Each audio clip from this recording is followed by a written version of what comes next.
আলাইকুম। ওকে, দেখো, যোগাযোগকরণ থেকে ঢাবি 25, আমাদের ঢাকা বিশ্ববিদ্যালয় 25 সালে আসা একটি সুন্দর প্রবলেম। সেটা হচ্ছে তোমার, আমরা এখনই দেখে নিই কি লেখা আছে এই জায়গায়। না, x equal to y square এবং y equal to x minus two দ্বারা আবদ্ধ ক্ষেত্রে ক্ষেত্রফল নির্ণয় করো। ওকে, তো এই প্রবলেমটা আমরা কিভাবে সলভ করতে পারি? এই প্রবলেমটা কিন্তু ইঞ্জিনিয়ারিং ভর্তি পরীক্ষাও হর হামেশা এসে থাকে, আগেও আসছে। তো এই টাইপেরই একটা প্রবলেম হচ্ছে এইটা। হ্যাঁ, আমরা প্রথম এক্স অক্ষ আর ওয়াই অক্ষ নিবো, and সবসময় আমাদের টার্গেট থাকবে হচ্ছে তোমার এই টাইপের যে ম্যাথগুলো আছে যোগাযোগ অনুসারে ক্ষেত্রফল নির্ণয়, সবসময় আমাদের টার্গেট থাকবে লেখচিত্র অঙ্কন করা। Okay, x equal to y square, আমরা জানি যে যার উপর এক ঘাত পরাবৃত্তটা সময় তার দিকে হা করে থাকে। ওকে, তো এখানে যেহেতু এক্স এর উপর এক ঘাত, এক্স এর দিকে হা করবে। ওকে, তো আমরা x equal to y square, এই যে তোমার গ্রাফটা আছে সেটা আঁকতে পারলাম। এরপর আমরা কি করব? এরপর হচ্ছে আমরা y equal to x minus two, এই গ্রাফটা হচ্ছে তোমার আঁকবো। Y equal to x minus two, সেই গ্রাফটা যদি আমরা আঁকি তাহলে গ্রাফটা হবে হচ্ছে তোমার এইরকম। ওকে, এরপর আমরা কি করব? এরপর আমাদের তাদের যে মধ্যবর্তী যে আবদ্ধ যে ক্ষেত্রফলটা আছে সেটা বের করতে হবে, অর্থাৎ আমাদের এই এতটুকু বের করতে হবে।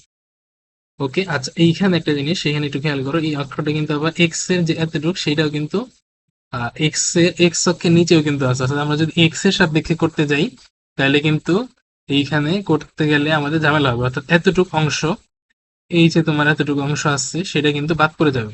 এই কারণে আমরা এখানে যে অ্যাপ্রোচটা ইউজ করবো সেটা হচ্ছে এক্স অক্ষের সাপেক্ষে অন্তরীকরণ না করে, তোমার ডিফারেন্স, সরি, যোগাযোগকরণ না করে আমরা হচ্ছে তোমার ওয়াই অক্ষের সাপেক্ষে এই তোমার ক্ষেত্রফলটা নির্ণয় করব, এতে আমাদের জন্য ইজি হবে।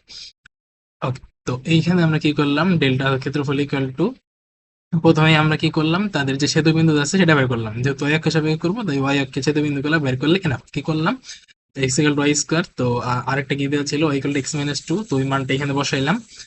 মান বসানোর পর আমরা দেখলাম যে y square minus two minus equal to zero. তারপর এখান থেকে y square minus y minus two equal to zero.